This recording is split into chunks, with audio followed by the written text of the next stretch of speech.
Yo, yo, yo. What's good, y'all? Like I said, I'm attempting to do more live videos for everybody just to stay connected to my audience and the people that support me and everybody watching. I appreciate everybody who tunes into these. You know what I mean? So if you're in the building, make sure you say what's up. Um, in this video, I'm pretty much just want to talk to everybody about, you know, pretty much the topic is we where do we go from here when it comes to the current state of music? What's left of the music industry for us musicians, whether you're independent, whether you're seeking a record deal, maybe you're already signed, maybe you're already making a living from your music. I believe more musicians need to get together and actually, even if it is just on live videos or, forums or wherever it may be, and discuss, some of these issues that pertain to the music community as a whole. And I think, we need to really examine the current music industry and try to get an idea of where things go from here. Most people who put out music these days, if you're an artist, you can upload your music directly to Spotify and Apple Music and Amazon and all the other tons of different streaming sites that are available. They're putting out new streaming sites for music on a regular basis, almost on a monthly basis. There's something new popping up because I'll see it within my TuneCore account. There always will be some kind of new music streaming service that hits the account, and it'll show me, and they'll send my music to those platforms, which is pretty cool. But many of those specific new streaming platforms are they're not necessarily popular yet, and the most dominant is still obviously Spotify and Apple Music, but Spotify being the most dominant. And the current problem, the current problem that a lot of musicians are facing when it comes to releasing music is the low royalty rates that companies like Spotify pay out. Many of us express, dissatisfaction with the rates that they, give out to artists. It's clearly not a livable rate. However, if you're obtaining, tens, 20s of millions, 30s of millions, hundreds of millions of streams, you can actually make quite a good living off of those streams alone. So if you're somebody who's doing 10 million streams a month, each million streams being worth maybe 3,000, somewhere around that ballpark.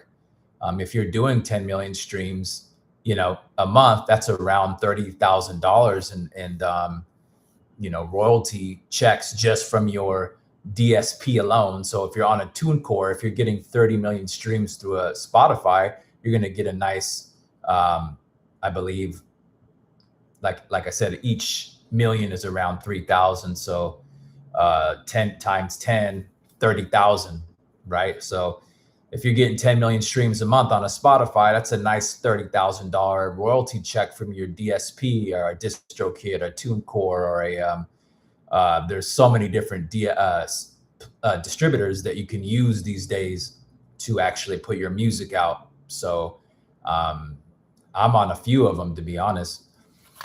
So if you're one of the lucky few that's getting something in that ballpark, then you're doing really well. I mean, $30,000 a month, and I'm just using a generalization. Most people I know are not doing those kind of numbers, but if you were to do 10 million streams a month, I mean, you'd be doing pretty well. $30,000 a month, 12 times 30,000, which, there's 12 months in a year. I mean, you would be sitting pretty good. I believe that's, I don't know if my math is correct, but I believe that's 360 grand a year. You'd be doing really well. moving on up, like, George Jefferson, moving on up to the east side. Uh-huh. We finally got a piece of that pie. Yeah. Yeah. Anyways, well, I think all musicians, we strive to do as good as we can possibly do. That there's just a few there's a few things going on in the music world that affects all of us trying to pursue that are basically kind of like stumbling blocks in the way. Is the decreasing royalty rates, the how hard it is. It's becoming extremely hard to get legitimate streams. So, and then they can also kick your music off if they so choose. I've had at least one album get removed on accident, which was a headache, but I have around 60 albums out, so it didn't really hurt me in the long run. But that happened a couple years ago, and that was kind of disappointing because some buffoon put it on their botted playlist, which I didn't ask for, and Spotify pulled it. But of course, I have over 60 albums available, so it doesn't really affect me in a huge way. But because I just keep putting out more, I'm like a music machine. I just keep putting out more and more tracks. It's just what I love to do, and it's my job, but it's also what I love to do. So hey, it is what it is, man. But that's just one of the current things affecting the state of the music industry, is just the fact that people put their hard work and their blood, sweat, and tears into a product, and they put it out to a company like a Spotify, and there's no guarantee that your music will even stay on that platform. So musicians have to become more self-sufficient, but self-sufficiency is very difficult when all the platforms that people basically discover music on are basically not just, they're not just unfair, but they're actually, in my opinion, what they're doing is actually illegal, and they should go to jail for it. They should be put away for some of the things that they're doing on Spotify. Should actually be criminalized, to be honest. Some of the things that some of these places are getting away with, I won't say names, but what they do instead is they punish the little people, because the little people don't have the money to usually fight the system. So yes, it's a rigged game. It's unfair, but if you want to continue to exist in this ecosphere of making music and taking your shot at the brass ring, as they would say, you have to try to find a way to stay in the game. You have to still try to build your base. You got to, find ways to get out to your audience. You have to live stream. You don't have to live stream, but you have to try to speak to the people that support you. Try to develop, relationships with your supporters. You got to be a part of that community in a sense. And you got to lock in with the people that rock with what you're doing. And that's just the way it is. And like I was speaking about on my previous live, I think we live in an isolation generation where people and musicians alike are not truly connecting as much with other real people in the real world. Not everybody, but most people are deciding to communicate through phones and through social networks. And, mentally, that's not really healthy, because it's a false reality. The cell phone is not the actual real world. It's online. You know what I mean? So communicating online it's just not the real world. It's a false reality. If, imagine if the internet was real. Just imagine how life would really be. Like, imagine the internet being a real place. I believe Dave Chappelle actually did a skit about this. Y'all remember that Dave Chappelle skit where he talked about, where he said, imagine if the internet was a real place. He made a full skit about the internet being a real place. And this is back in the early 2000s, and it was mad funny. It was like hella funny. Um, so he had like all these real life pop-ups that kept coming out, all the strange things that, you know, pop out online. And I really would say for you guys, if you haven't seen that Dave Chappelle skit where he enacts what the internet would be like if it was real life, I suggest you look that up on YouTube. I think it's available on the Comedy Central YouTube channel, but it's a really funny take at, what life would be like if it was really the internet. If real life was truly the internet, it'd be kind of scary, but people are essentially living on their phones. So mentally, it feels like the internet is a real place, but if it was you wouldn't want it to be a real place. Trust me, because what you can go and browse on online, all kinds of wild different things are on the internet, and you wouldn't want it to be a real place. That's why it's definitely online. But we live in a dangerous time where people confuse the internet for reality. Now, being online does have its plus sides. You can connect with the type of people you want to connect with. You can connect with the kind of music that you love. You can search out the kind of music that you're a fan of. You no longer have to wait for the radio to, when I grew up in the 90s, you had to wait for the radio to essentially, you had to wait for the radio to play your favorite song. So if you're from the 90s like me, I actually had to wait for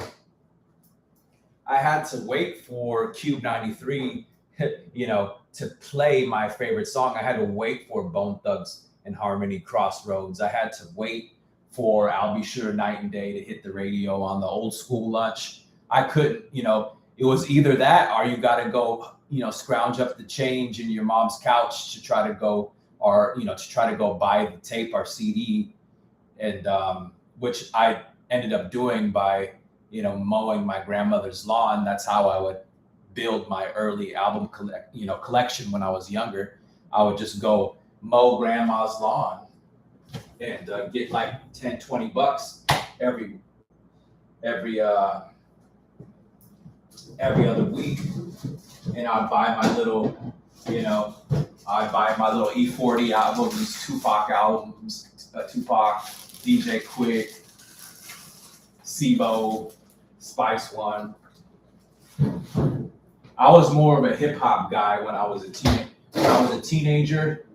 It was all about, when I was a teenager, it was all about the West Coast hip hop, for me.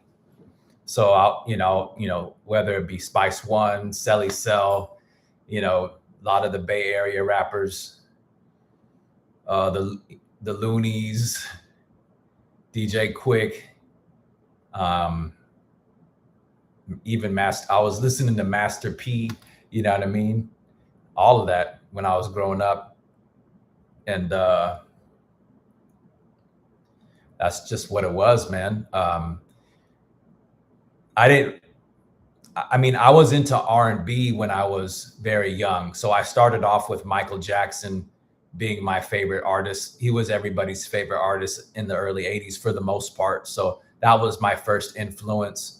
But as I came into, and aside from Michael, when I was about 9 or 10, Boyz II Men then came out. And then Boyz II Men was my favorite group for many of years.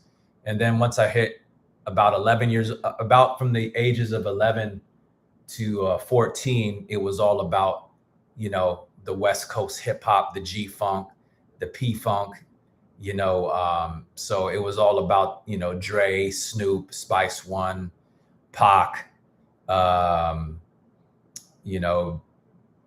bunch of Bay Area artists, Too Short, E40,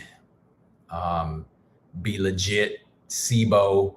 I was a real West Coast guy. Back in the day, it's different for people on the internet and stuff, but, I grew up in the times before the internet. So hip hop was very coastal. So wherever you were from, that's what you heard the most. So when I was, Washington State, is the Northwest. So the hip hop that was more popular here was the West Coast artists. You know what I mean? And then we did still play like Biggie and stuff like that, but the West Coast artists were very predominant over here. So that's what I went to the store and purchased on CD, you know, after I'd mowed the lawn for my grandmother. And then R&B didn't really come, you know, it didn't really speak to me again spiritually until I hit about 14. And I discovered some of my mom's old Albie Shore tapes, and I started playing those. And then the R&B really started to speak to me again around those ages. And ever since, that's been the genre that I really locked in with. But of course, I started off with Michael Jackson being very young. And so I kind of went through phases when I was younger, but ever since I was about 14, the R&B became my main love. It became the music that truly speak to me ever since that age. I've never really left that particular genre behind. It's always been the music that spoke to me the most. Cortez Smith was good, bro. Both consumer and musician took music more seriously back then. The first music was video game music. Even games in the 90s had great music. Yeah, for real. Soldier, how much time have you spent in ATL, and have you spent time in Detroit? I was out in the ATL for about 2 weeks. That's the longest I've ever been there. I have a cousin-in-law that lives out there. And I went to one of the big shopping malls there. What's the main shopping malls in Atlanta? Do you know what they are? I can't remember the name of the mall that I went to, but man, it was one of the crazy ones, though. They had everything. And the crazy thing about the mall that I went to there is that the malls are popping out there. I mean, like, the mall where I'm at is not popping. Yeah, Lenox. I went to Lenox in ATL. Lenox is popping, bro. Like, that place is like mad busy. Like the malls where I'm from are not anything close to that level of busyness. Like I went in there with my wife, before we got married, and it was just mad. I was like, man, this place is popping. Like, it's like jumping. You know what I mean? Like, crazy amounts of people up in there. People trying to sell you stuff left and right in the middle of the mall and stuff. All the the people with their, whether it be colognes or facial moisturizers, you know what I mean? But I actually really enjoyed that mall. I would like to go back. They have like a nice amount of different, options for whether it be clothes or whatever. I didn't really truly get to explore it all the way. I felt like I needed more time to really explore it. But yeah, me and my wife went to Lenox, and I really enjoyed it though. It's way better than the mall that where I'm at. I'll tell you that much. And then, yeah, I was just out there for 2 weeks. It was extremely hot. It was July. It was July 2017, and it was extremely hot. Like I hadn't been in that kind of heat in my life. It was like I felt like I was in a sauna, bro. Like that ATL heat is like, it's next level. Like on the West Coast, I live between. Right now, I'm in Washington State, but I've also spent several years living in California, in the northern part of California. And everybody knows California is hella sunny, even more sunny, obviously, in the southern part. But the heat feels different though. So the heat in California is more dry. So even if it's like 95 degrees, it's more bearable. But 95 degrees hits different in the ATL because it's like a sauna, right? So my shirt was just like extremely moist. You know what I mean? Pause. But my shirt was so sweaty, like it was ridiculous. Just chilling out there. It was like I was like chilling out there 4th of July. Man, I tried to have some drippy clothes, and that didn't really work out because it was just so sweaty by the end of the day.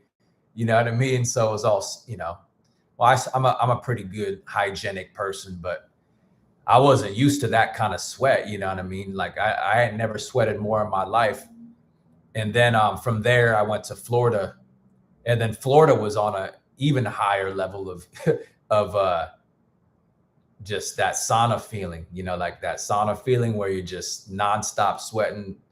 But yeah, ATL was cool. I enjoyed it. Um, I would like to explore more of it though, to be honest. I don't feel like I really got to truly check it out all the way. But it's cool, man. And you can pretty much drive between ATL and Florida. Um, I wouldn't say super fast, but you know, you can take like a nice little road trip and go to like a Miami from ATL pretty easily. I thought that was pretty dope.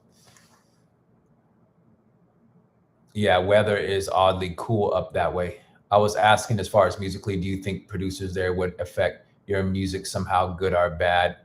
And it's southern. And yeah, I lived in Tri Cities, Pasco, Kenwick. Okay, Kenwick's like, yeah, that's Washington then. Okay, nice. Um, so what you're saying is, what you're asking, if that kind of music would have an influence on me. I'm kind of confused by the question, but I mean, I'm pretty much just influenced by the music that I grew up on. I don't think there's too much people modern, modern day.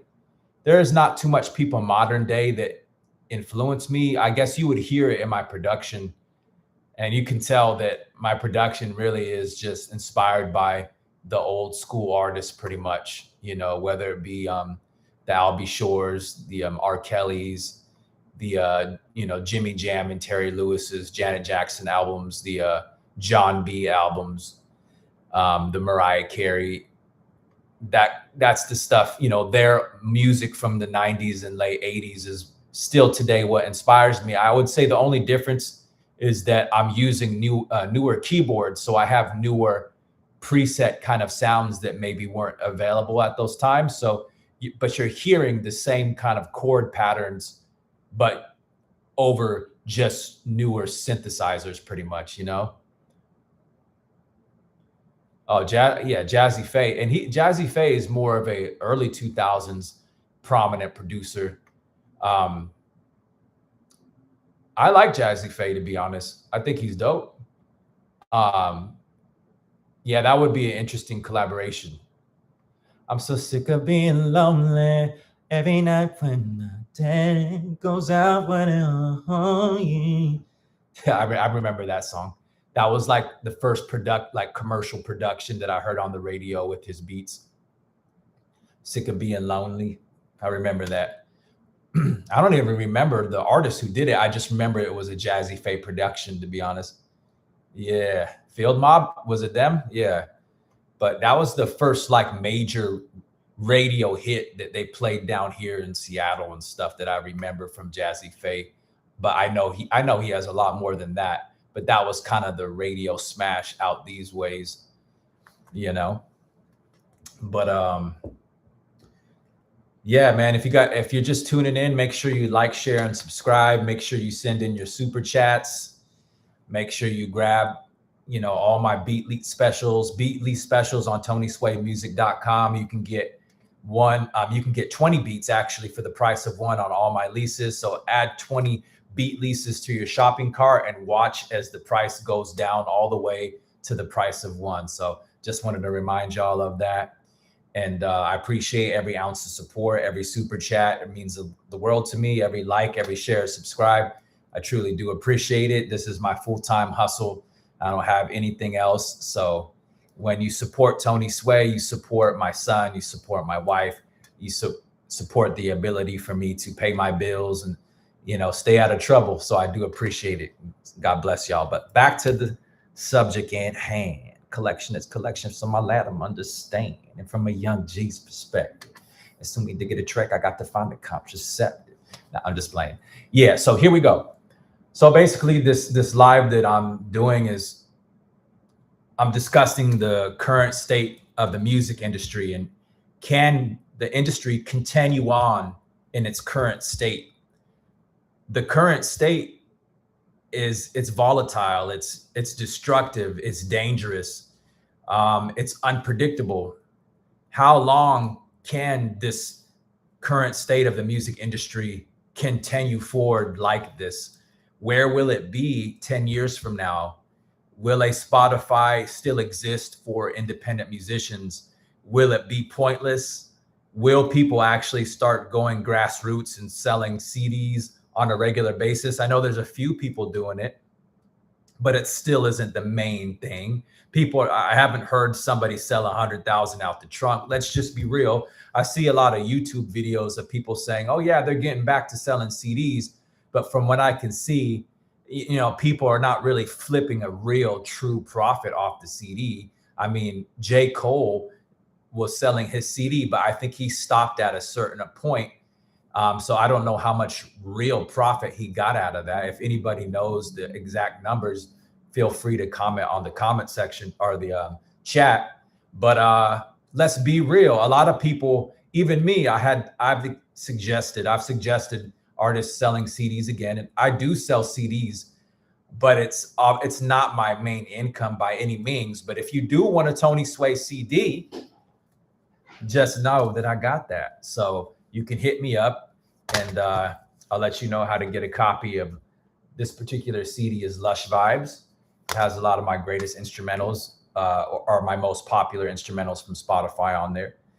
Anyways, I see a lot of people talking that talk, but not really doing real numbers with the CDs. So if you're going to go grassroots with your audience, you got to sell more than a couple hundred CDs. You got to sell more than 1,000 CDs. You got to do real numbers if you want to really make an impression, if you really want to make a real living. I mean, that's cool to have low goals, but let's just face it, people don't talk about those people that are doing very average. In order to succeed on a high level, you got to basically put in that work. And so if you are one of the people that are selling a CD, you can't really brag about selling a couple hundred copies. You can't really even brag about 1,000 copies. You gotta move at least 10,000 units of your album to even be, somewhat successful, to be honest, or at least 5,000 units so you can make a minimum wage, to be honest. So again, the talk of selling a CD, it's great, but how many people are actually committing to selling the appropriate amount of units to truly make a living? So what that says to me is that, the reality of the music industry is people have to essentially create a musical pyramid where they can eat off several different things from that musical pyramid. So you got to be a YouTuber. You got to be on Spotify. You also have to have an available album that you can sell directly to people. You also got to make your musical services available to other artists, which I do. You also have to, offer your knowledge on the music game to other musicians that you can charge a fee for. You also have to, make sure that you have all your paperwork in order. When I mean paperwork, I mean make sure that you have all, your BMI affiliation or ASCAP. You can go with either ASCAP or BMI. CSAC is a pro that you can go with. This is for if you have a song that's on a Spotify, you want to make sure that that song's registered, so then you can collect BMI or ASCAP or a CSAC royalty for that.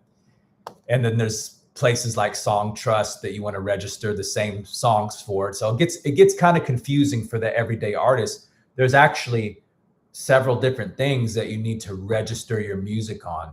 You need to go for, a pro. You also need to register on places like Song Trust.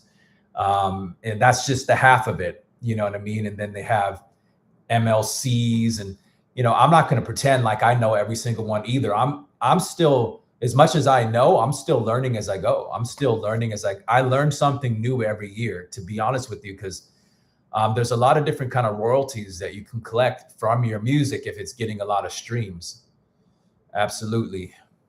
So you know, let's just be real about how things are. So I guess this video more so is for the uh the striving musician who's frustrated, who's trying to find ways to earn a living from their music. And this is who that's for. I'm somebody, I have credentials. My name is Tony Sway. I've been blessed to make a living predominantly 99.9% through just doing music. The 0.1% is from promoting other artists, which is a very small percentage. It's probably under $1,000 I get from promoting other people. But everything else is from royalty checks, exclusive right sales, lease sales of my beats. Sometimes I do buyouts for my beats as well. It's from a variety of different royalties from BMI and administration deals from places like Cobalt. So I receive a variety of different kind of payments from music, and it's been a blessing thus far to be able to pay bills and, you know, have a cool little place where I can make my beats temporarily until I move cross country. And I get to, you know, live in peace and do my music. And you know, you can see the keyboards here. I live in a real peaceful environment. I get to make my music. You know, got the little lake view, and I get to enjoy my equipment and make the songs that make everybody happy and make the R&B that you love. And you know, well, at least I hope y'all love it. No, I'm just playing. No, apparently people love it out there, you know, because I got a certified gold record. So somebody loves that R&B, else I wouldn't have that plaque, you know what I mean? So that's a blessing. And, you know, that's just a little background info on me. But I'm here to discuss this particular topic and also help the up and coming and the striving independent musicians, or even the signed musicians who are at a rock and a hard place trying to figure out how to turn their passion into money and how to go forward and feed themselves and feed their families, which is very important. Because it's nice to be able to, you know, for me, it's nice to get up and do what I love on a day-to-day basis, you know, make a beat, play the synthesizer, play the piano, you know, program drums. I love doing it.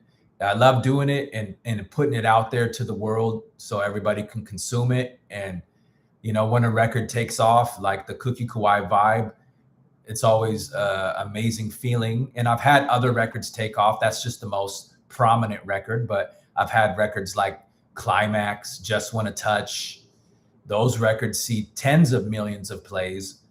And so I've experienced success over the last 12 years of doing this music. And it's been a blessing to be a part of the middle class of music. I'm still striving to get into that point, or that 1.0%. That's my next goal. But I'm also here just trying to help people who haven't even got to the middle class of music, where you can at least make 50K plus. There's plenty of people that would be super happy just to make $50,000 a year from their music, even 40,000 a year. There's plenty of people that would just love to make at least 3K a month, you know, from their music.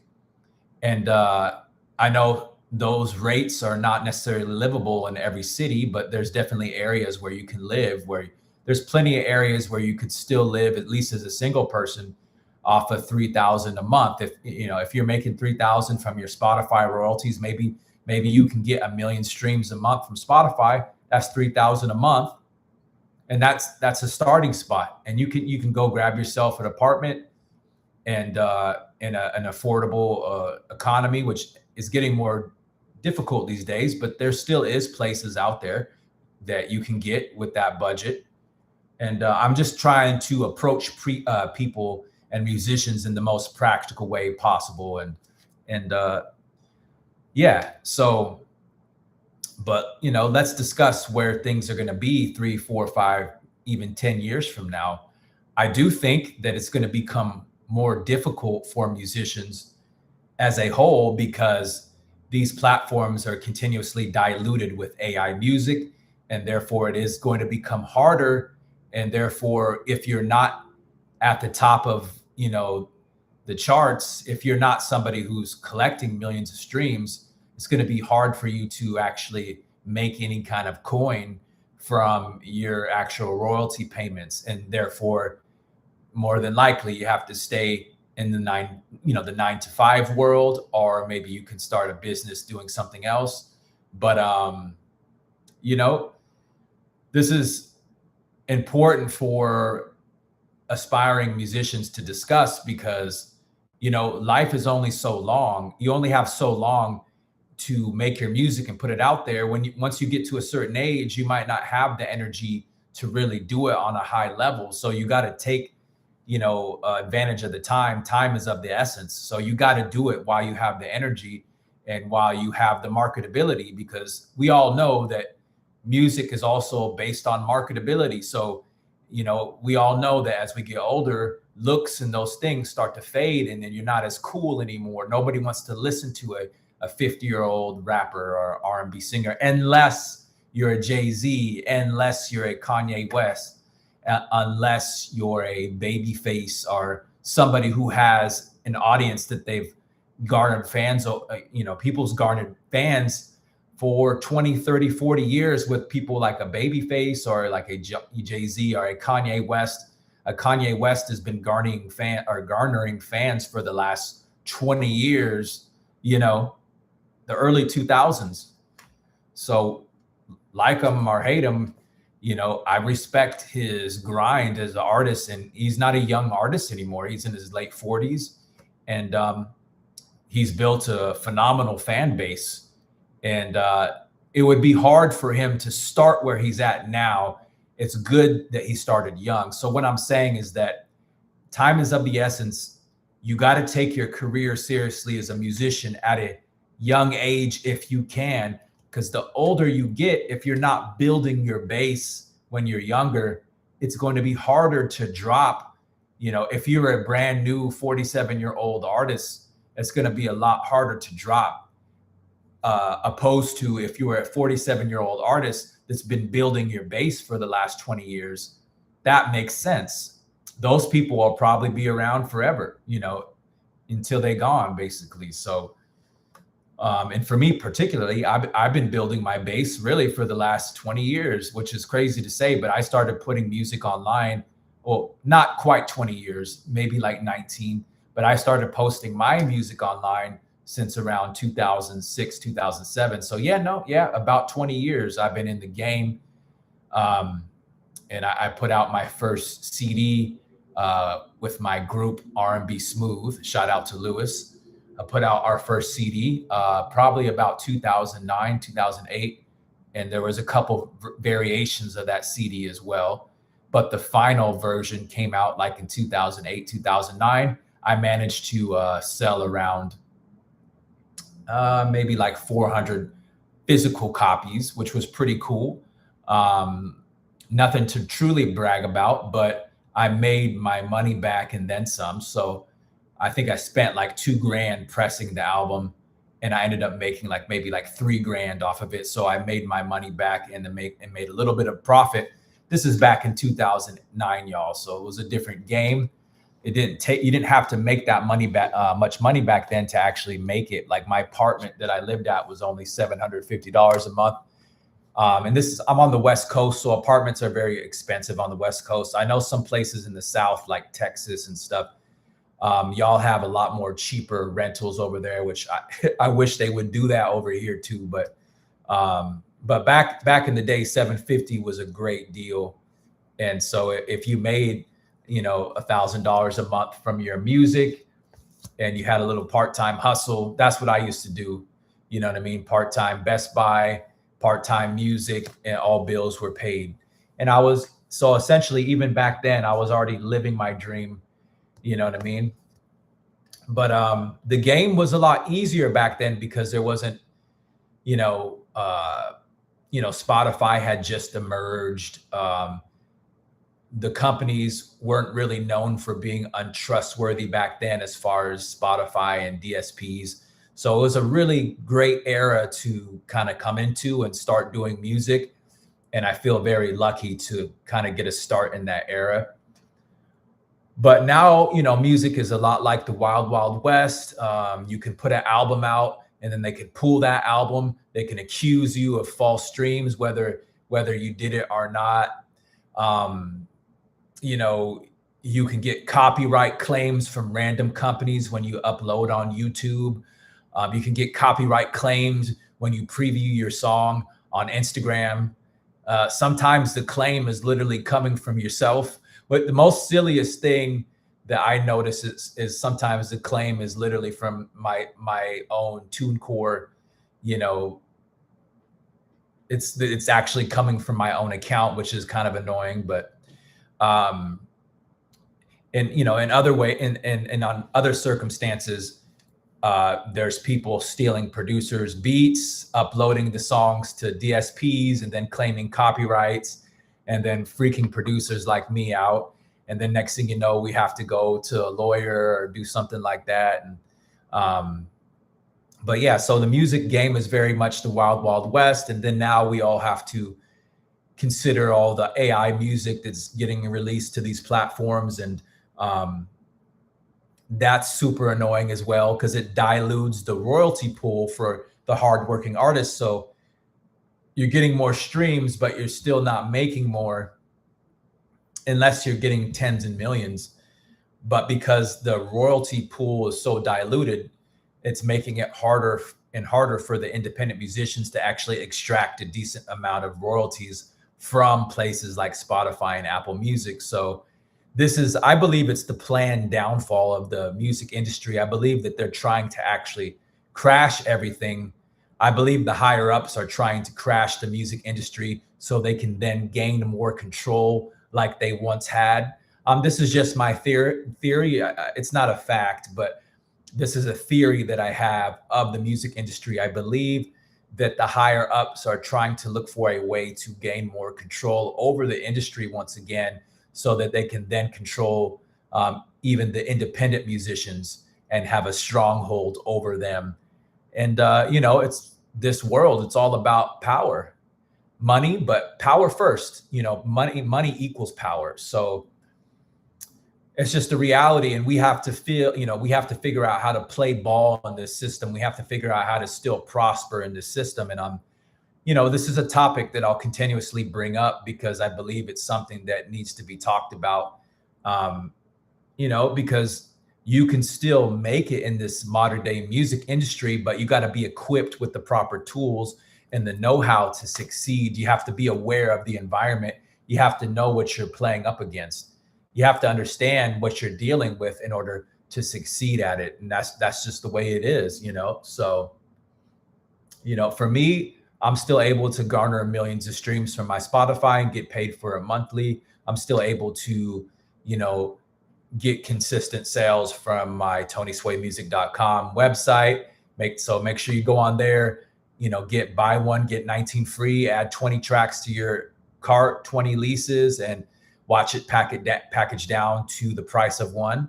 So if you're getting an unlimited lease, that unlimited lease will only be $150, even if you get 20 of them.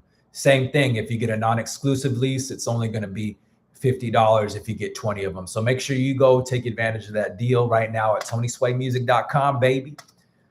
Anyways, so that's how I managed to succeed. I register all my songs on BMI and Songtrust and Cobalt, and I collect all these different forms of royalties for each song that I release through a Spotify, and whatever I sell through my website, I get that. As soon as a track sells for my website, it's automatically paid to me.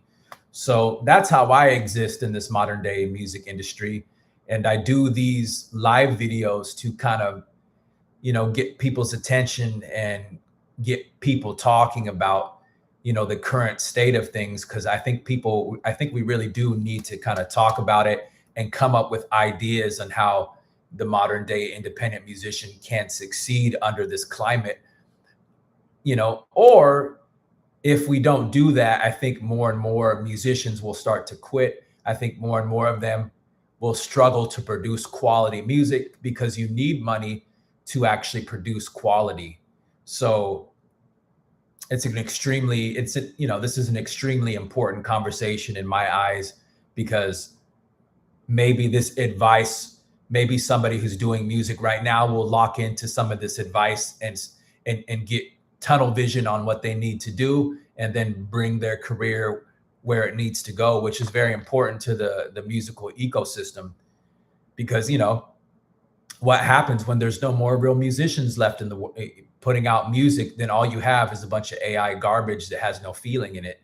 And then you also have no careers spawning off music, which is, you know, a detriment, especially to the poor communities like I came from, where if these, you know, poor communities don't have opportunities to actually become something, then it makes society worse, because people need opportunities to actually make something of themselves. And if you're a very talented musician, that's, you know, sometimes that can be a lottery ticket if you're very, very talented at it, and you can make the right song that gets you and your family out of a bad situation, or, you know, retires your parents, or, you know what I mean? Or at least take care of your kids. So, you know, it's a very important conversation. You know what I mean? Big ass hell. Hey, y'all, it's big ass hell 7-Eleven. Mainstream music sucks ass nowadays, in my opinion. So I had to do it in that Southern voice. That it sounds like a very Southern like username. Yeah, man, it's big as hell 7-Eleven, you dig? Man, yeah. But yeah, no, I agree. Mainstream music right now is it's very watered down. It's very watered down. And you know, it's going to continue to be that way, because it's controlled by the algorithms. It's controlled by people botting their streams. There's a lot of major artists that have been accused of botting streams. Some of our favorite artists, that we know, are being accused of that. I won't say any names, but you know, I mean, shout out to Drizzy. Shout out to Drizzy. No, but yeah, he's being accused for it. And I'm not saying he's guilty of it. Like I said, these are all just accusations. You know what I mean? Even Spotify tried to accuse me of it, but they pulled one of my albums, but they didn't pull his albums. So, but the rest of my music still stands tall. Just sometimes there's haters out there that try to put me on a botted playlist and try to get me deleted because they don't want to see your boy shine, you know. But what it is that you know, to exist in this modern day music industry, you got to be a fighter. You can't cry over what's not working. You have to keep trying until something works. You have to keep experimenting until something works. In this modern day industry, that's just the way it is. You got to experiment until something works. And a lot of people are going to fall off because they don't have the mentality of never giving up. People will quit when things get hard. But the AI music isn't quitting. You know, the AI is very easy for some nerd to just press a button and make an AI song. And yeah, it's very unfair because it takes some very little effort. But that's going to continuously make the music quality get worse and worse, less original. They're basically just copying from existing music. It's not making anything original. It's just basically studying off of other musicians that are already out there. So, you know, the landscape of music, yeah, I guess you could say it is kind of in a sad state. But if you are a mentally strong person like me, you have to find a way to still succeed. And I'm just suggesting different things that you can do to succeed as a modern day musician.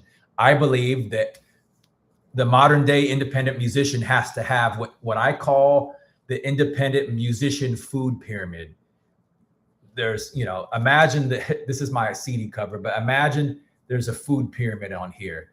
Now there's several sectors that you have to obtain financial resources from within this musical food pyramid for the independent artists, right? You got to play the game of DSPs, Spotify. There's no way around it.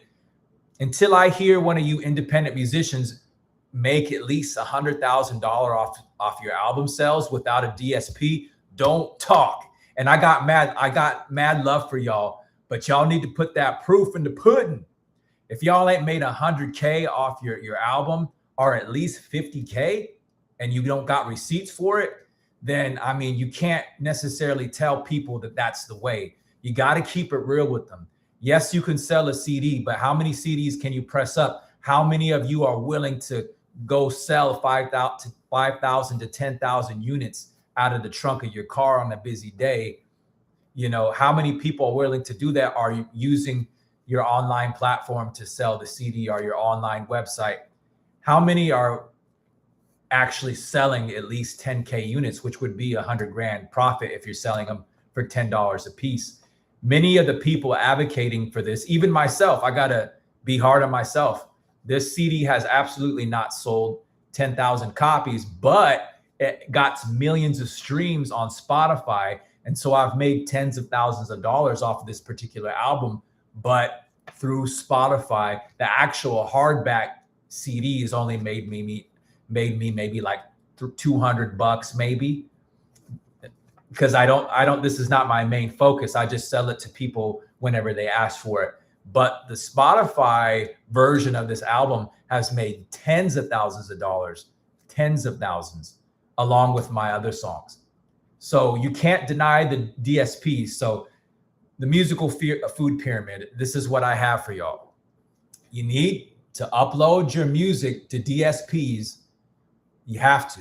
If you get banned off DSPs, that is going to suck, and you're going to have to work a way around that. But for the most part, people are not complete. Even if you've had a couple songs get kicked off, if you're releasing a lot of music, the majority of your music should be able to stay online. Maybe you'll lose a couple songs here and there, but which sucks to say that shouldn't happen. But I do believe you should still play the Spotify game, because there's just too much money to be made on there. If you end up getting tens of millions of plays every year, you are missing out on money. So don't miss out on that royalty check that comes through every month, because it's absolutely helped me out. I've made tens of thousands of dollars from putting out my albums on Spotify, and that's separate from my beat sales. So, and that goes for you producers as well. So the musical food pyramid goes as such. So you got the DSPs like Spotify and Apple Music. You have your pro companies like a BMI or like an ASCAP. You want to register any song that you release to a Spotify or Apple Music. You want to make sure you register that song on there so you can then collect your BMI or ASCAP or CSAC royalties for that. You also want to register your music on sites like Cobalt. They also offer deals for songs. If you have a song that maybe has like 10 million, 20 million streams, you can actually approach them for a administration deal where they can then give you a advance on that song that maybe has like 20 million, maybe 30 million streams. And most people don't have this kind of streams on one song. So this only goes for a select group of people. But I've achieved that, and I've been able to get deals, administration deals from or admin deals from places like Cobalt, which were very lucrative. So you got places like that. You know, you got your BMIs, ASCAP, CSAC for your pros. You got places like Cobalt where you can get an admin deal. You can also register your songs on there to collect a different type of royalty, which is separate from the BMI, ASCAP, or CSAC royalties. You also have what you call sync licenses, where you can do a license for a song for like a Netflix or a commercial. That's another way to generate money from your music. Also, you have things like YouTube AdSense, where if you meet the watch hour threshold and the subscriber threshold, you can then generate money from the videos on YouTube. So if you're a musician putting out songs, you can then generate money from those songs that go directly to your AdSense payments that pay you once a month. That's also been very lucrative for me. Not as lucrative as it once was, so I'm working on building that back up. But at one point in time, my royalties through my AdSense check for my songs were as high as just about 10K in a month. So it was like, I think the biggest check I got from AdSense was like 9,995 or something. So basically 10K. And that's music. That's a form of it's technically an AdSense check, but it was for my music. So that's basically another music royalty, even though technically AdSense is for just YouTube videos, but the videos that I had were basically songs. So you can call it a royalty of sorts.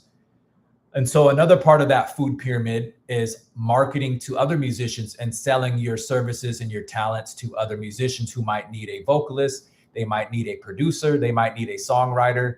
They might need mixing and mastering. They might also need somebody to create artwork for their album cover. So there's a variety of different services that you can offer other musicians. You can use sites like BeatStars, Airbit, for an example, and you can market your beats, your hooks, things of that nature. You can market your songs on there and offer your services essentially. So, and that pretty much is the food pyramid that I'm using as an independent musician. And also, I'm not going to leave out live performances, although that can be quite difficult if you're just starting out. But obviously, you can earn money from live shows. So that's another way as well. But so there you have it. There's the independent musician food pyramid. And you got to utilize all those things to essentially try to garner an income from your music. You got to use DSPs. You got to have your own CD available as well. You got to have your own, try to get a website as well, so you can basically control that platform just in case they decide to deplatform you. If they did, you could still sell your album through your website. You can still, do that type of thing just in case, but it's good just to have it, even if your music never gets deleted off the platform, still good to have your own website. Obviously, I got TonySwayMusic.com. And you need to have your music registered on a pro.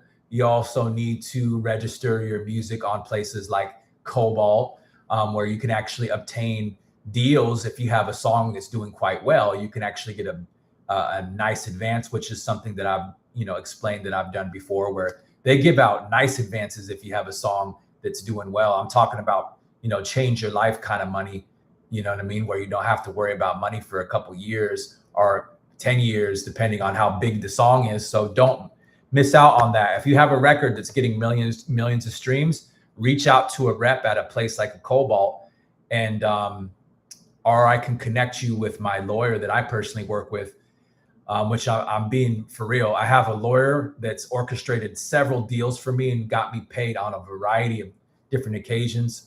If you do have a song that is doing well, reach out to TonySway1@gmail.com and I can assist you on what you need to do next. A lot of musicians are very scared to work with lawyers. What I'm telling you right now, if you're a serious musician, you're going to need to have a lawyer that you can depend on, that's competent at their job, that can help you in a situation when it comes to opportunity for you to get the bag.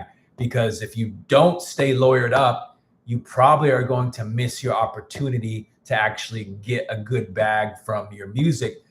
And quite honestly, you might actually get robbed if you have a hit record and you don't have the proper legal system set up for yourself, or your legalities are sorted.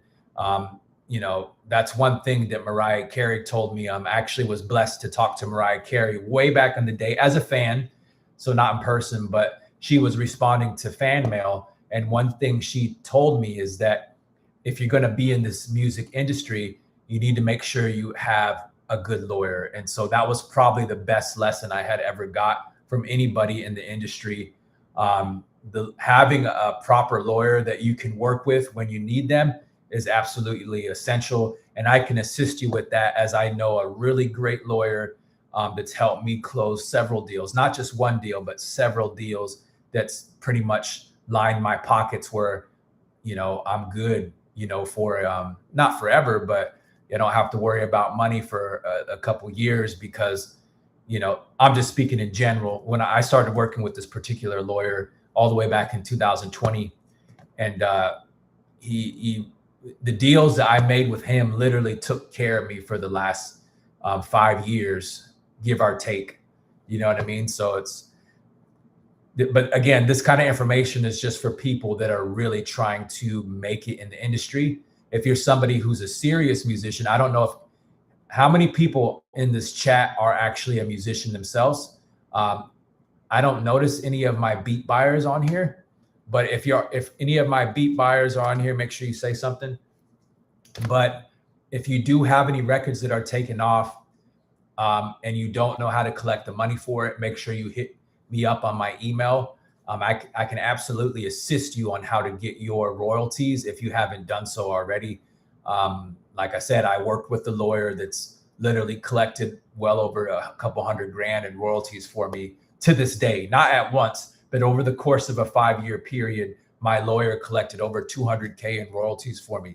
So and if I had not connected with that person, that money just would have actually went to it. I think it actually goes back to the labels when you don't set when you don't get your paperwork in order. That money actually just goes back to the major labels, which is quite sad. So you could have a hit song, but you don't have your paperwork in order for it, and you could be losing out on hundreds of thousands of dollars, if not maybe over $1 million. If I hadn't set that up, I would have lost out on over a couple $100,000, so very important. But that's pretty much all I wanted to talk about today. If you want to support what I do, make sure you drop a super chat in right here on YouTube. You can support me by dropping a super chat. Also, I'm more inclined to respond if you drop a super chat, because I'm all about that dollar bill, y'all. What you think? You think this was free? How about that money? Yeah, like sugar free. No, I'm just playing. No, I like to joke around, y'all. But yeah, I got to get paid too. So I'm about to hop off because ain't nobody donating up in this. Yeah, I mean, I'm impatient, y'all. I'm gonna make beats instead. At least the beat customers actually pay for me though. They actually throw some money at me. So yeah. So I'm only going to be doing these lives if people are serious about this kind of information. If you're serious, if you appreciate the value, throw me a 10, throw me a 20, throw me a 30, drop me a hundo, or go to my website, support your boy Tony Sway. You know what I mean? Because I appreciate it at the end of the day. Humbly, I do this. This is my life. But I know when I'm going on here, I know people ain't caked out like that for the most part. And that's not to disrespect anybody, but most people on these YouTube chats, it's not like everybody's rich or something, obviously. Like that's not like a slide to anybody, but with whatsoever, you know what I mean? I'm still striving to get up into that $1 million range myself. But the reality is when you do it as a job, you know what I mean? You got to make money off of it. So that's just the way it goes. And if it don't make dollars, it don't make sense. And on that note, I'm out of here. I'm Mowdy 5000. God bless y'all. Peace. 100.